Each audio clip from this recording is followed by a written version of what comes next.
Welcome to AV tutorial. ఇక మనకి ఈ రోజు వచ్చేప్పటికి ఆంధ్రప్రదేశ్ తెలంగాణ రాష్ట్రాల సెంట్రల్ గవర్నమెంట్కి సంబంధించిన టుడే అప్డేట్స్ అయితే చూద్దాం. సో ముందుగా వివరాలకి ముందు మన ఛానల్ ఎవరైనా ఇంకా సబ్స్క్రైబ్ చేసుకున్నట్లయితే ముందుగా సబ్స్క్రైబ్ చేసుకోండి. సో ఇక్కడ వచ్చేవాటికి మనకి ట్రాన్స్పోర్ట్ డిపార్ట్మెంట్ రవాణా శాఖలో 113 పోస్టులు అంటూ కూడా ఇక్కడ రావడం జరిగింది. సో మల్టీ జోన్ పోస్టులు వచ్చేవాటికి జోన్ 1 సంబంధించి 54, జోన్ 2 వచ్చేవాటికి 59, మొత్తం టోటల్ వచ్చేవారికి 113 అనమాట. సో మనకి దీని పే స్కేల్కి సంబంధించి 1,24,000 వరకు అయితే మనకి శాలరీ ఉంది. ఇక మనం చూసుకున్నట్లయితే అసిస్టెంట్ మోటార్ వెహికల్ ఇన్స్పెక్టర్ పోస్టులకు టీఎస్పీఎస్సీ అయితే నోటిఫికేషన్ అయితే తాజాగా రిలీజ్ చేయడం జరిగింది. మనకి ఆగస్టు 15 నుంచి నవంబర్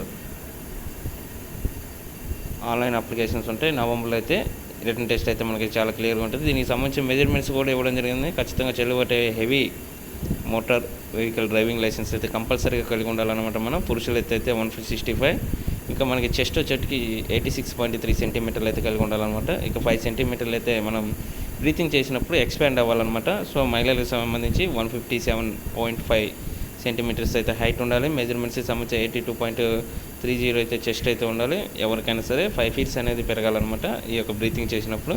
ఇంకా మనకి అప్లికేషన్ ఫీజు అయితే చూసుకున్నట్లయితే ప్రాసెసింగ్ ఫీజు 200, ఎగ్జామ్ ఫీజు అయితే 130 అంటే అనమాట. ఇక ఎగ్జామ్ ఫీజు నుంచి మినహాయింపు అయితే వర్తిస్తుంది నిరుద్యోగులకంటూ కూడా. దీనికి సంబంధించి ఎవరైతే ఉన్నారో దానికి సంబంధించి రావడం జరిగింది. ఇంకా మనకి చూసుకున్నట్లయితే ఈ యొక్క పోస్టులకు సంబంధించి 113 పోస్టులు కూడా మనకి ఆగస్టు 15 నుంచి అయితే మనకి ఆన్లైన్ అప్లికేషన్స్ అయితే స్టార్ట్ అవుతుంది. నవంబర్లో అయితే మేబీ దీనికి సంబంధించి ఎగ్జామ్స్ ఉంటాయంటూ కూడా చాలా క్లియర్గా అయితే వివరించడం జరిగిందనమాట. ఇక నెక్స్ట్ సెంట్రల్ గవర్నమెంట్కి సంబంధించి 14 కోట్ల కొలువులకు వాగ్దానం ఇచ్చింది, 7 లక్షలే ఇచ్చిందంటూ కూడా నిరుద్యోగులు వెన్నుపోటు పొడిచినటువంటి ఈ యొక్క సెంట్రల్ గవర్నమెంట్ అంటే దీనికి సంబంధించి మనకి పార్లమెంట్లో చెప్పినటువంటి ఈ యొక్క మంత్రి జితేంద్ర సింగ్కి సంబంధించి ఇక్కడ రావడం జరిగిందనమాట.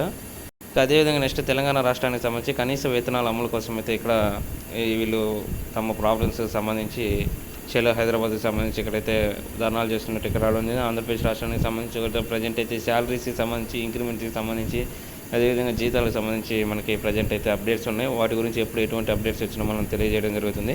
ఇంకా నెక్స్ట్ అదేవిధంగా మనకి తెలంగాణ రాష్ట్ర వ్యాప్తంగా ఈ యొక్క రెవెన్యూ డిపార్ట్మెంట్కి సంబంధించి VRO VRAs అనేవి 2 ఇయర్స్ క్రితం అయితే క్యాన్సిల్ చేయడం జరిగింది. దానికి సంబంధించి కొనసాగుతున్న VRAల నిరసనలు అంటూ కూడా వీరి యొక్క ప్రాబ్లమ్స్ సంబంధించి మనం డైలీ అయితే చెప్పడం జరిగింది. దానికి సంబంధించి కూడా అప్డేట్స్ అయితే రావడం జరిగింది. సో ఇక్కడ వచ్చేవాటికి మనకి ఇతర శాఖలకు VROలు అంటూ కూడా ఇక్కడ రావడం జరిగింది. వీడియో కాన్ఫరెన్స్ కలెక్టర్లకు రాష్ట్ర CS అయితే ఆదేశాలు జారీ చేసినట్టు ఆర్థిక శాఖ కూడా ఆమోదం తెలిపినట్టు ఇక్కడ రావడం జరిగిందనమాట. ఇక రెవెన్యూ సంఘాల నాయకుల అనుమానం గందరగోళంలో విలేజ్ రెవెన్యూ ఆఫీసర్లు అంటూ కూడా. సో దీనికి సంబంధించి 22 నెలల తర్వాత వీరి సర్దుబాటుకు ఒక కొలిక్కి వచ్చిందంటూ రెవెన్యూ శాఖకు సంబంధించి సుమారు రాష్ట్ర వ్యాప్తంగా ఉన్నటువంటి 5,485 మంది సంబంధించి వివిధ శాఖలకు పంపుతున్నట్లు అయితే మనకి రాష్ట్ర CS గారు అయితే చెప్పడం జరిగింది. జీవో నెంబర్ 121 ప్రకారం అనమాట. దీనికి సంబంధించి కూడా మనకి ఈ యొక్క ఏ డిపార్ట్మెంట్లో వీళ్ళని షిఫ్ట్ చేస్తున్నారు దీనికి సంబంధించి అప్డేట్స్ అయితే రావాల్సి ఉంది. కంప్లీట్ డీటెయిల్స్ వచ్చిన తర్వాత మీకు దీనికి సంబంధించి ఒక వీడియో అయితే చేయడం జరుగుతుందన్నమాట. ఇక నెక్స్ట్ వచ్చేవాటి తెలంగాణ రాష్ట్ర ప్రభుత్వానికి సంబంధించి ఈ యొక్క తెలంగాణ రాష్ట్ర అసెంబ్లీలో రాష్ట్ర సీఎం గారు ఇచ్చినటువంటి వాగ్దానం ప్రకారం ఈ యొక్క కాంట్రాక్ట్ ఉద్యోగులను అయితే రెగ్యులేట్ చేస్తామంటే చెప్పడం జరిగింది. దానికి సంబంధించి క్రమబద్ధీకరణ జాబితా వెనక్కి కాంట్రాక్ట్ లెక్చరర్ బదిలీకరణ జాబితా మరోసారి పంపండి. జాబితాలో లోపాలు ఉన్నట్లు వెల్లడించినట్లు గుర్తించిన ఈ యొక్క విద్యాశాఖ ఇంటర్మీడియట్ ప్రతిపాదనలను వెనక్కి పంపించిన ప్రభుత్వం అర్హత వారీగా రోస్టర్ పాయింట్ల ప్రకారం జాబితా పంపాలని ఆర్డర్స్ అయితే ఇవ్వడం జరిగింది. సో ఇక్కడ వచ్చేటికి ప్రధానంగా మనకి ఈ యొక్క అవుట్సోర్సింగ్ ఈ యొక్క కాంట్రాక్ట్ ఉద్యోగులుగా ఎవరైతే వర్క్ చేస్తున్నారో దానికి సంబంధించి జూన్ 2, 2014 కంటే ముందు జనరల్ వొకేషనల్ కోర్సులకు సంబంధించి మంజూరైనటువంటి అన్ని జీవోలను జత చేసి పంపించాలంటూ ఈ యొక్క ప్రభుత్వ కార్యదర్శి ప్రజెంట్ అయితే ఉత్తర్వులు అయితే పేర్కొనడం జరిగింది. రోస్టర్ ప్రకారం ఫిక్స్ చేసి ప్రతిపాదన పంపిస్తామని ఆమె కోరారనమాట. ఇక మనకి దీనికి సంబంధించి అయితే చాలా క్లియర్గా గత వీడియోలు అయితే మనం చెప్పడం జరిగింది. అయితే ఇక్కడైతే వీరికి సంబంధించి వీరు చేసినటువంటి డిగ్రీలకు సంబంధించి మనకి ఒక క్లియరెన్స్ అయితే రావలేదు. క్లారిటీ వచ్చిన తర్వాత వీరి డిగ్రీలు వేరే స్టేట్లో చేసిన వారి చెల్లుబాటు అవుతాయా లేవా దానికి సంబంధించి అయితే ఈ యొక్క విద్యాశాఖ నిర్ణయం అయితే తీసుకోనుందనమాట. సో అన్ని డీటెయిల్స్ పరిగణలోకి తీసుకొని రోస్టర్ను కూడా వీళ్ళు గమనించి దాన్ని బట్టి వీటిని రెగ్యులర్ చేస్తామంటే కూడా మనకి చాలా క్లియర్గా గతంలోనే చెప్పడం జరిగింది. దానికి సంబంధించి అయితే ప్రాసెసింగ్ అయితే ప్రజెంట్ జరుగుతుందన్నమాట.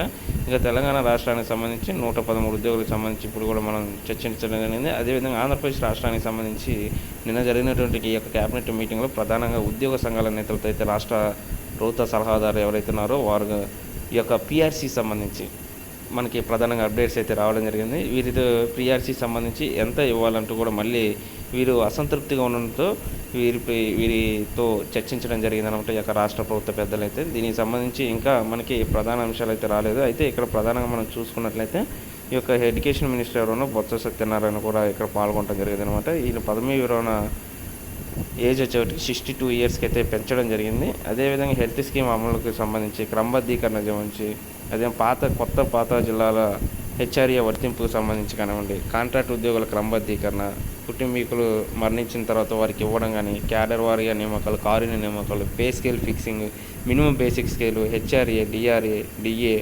పిఆర్సీ వీటన్నిటికి సంబంధించి ఈ యొక్క మీటింగ్లో అయితే ప్రధానంగా చర్చించడం అయితే జరిగిందనమాట. మనం చూసుకున్నట్లయితే ఈ యొక్క ఆంధ్రప్రదేశ్ రాష్ట్ర వ్యాప్తంగా అయితే అప్కాస్ అనేది ఒకటి క్రియేట్ చేయడం జరిగింది. ఈ యొక్క రాష్ట్ర ప్రభుత్వం దీన్ని తీసుకురావడం జరిగింది. గ్రామవార్డు సచివాలయ వ్యవస్థను కూడా ఈ యొక్క రాష్ట్ర ప్రభుత్వం తీసుకురావడం జరిగింది.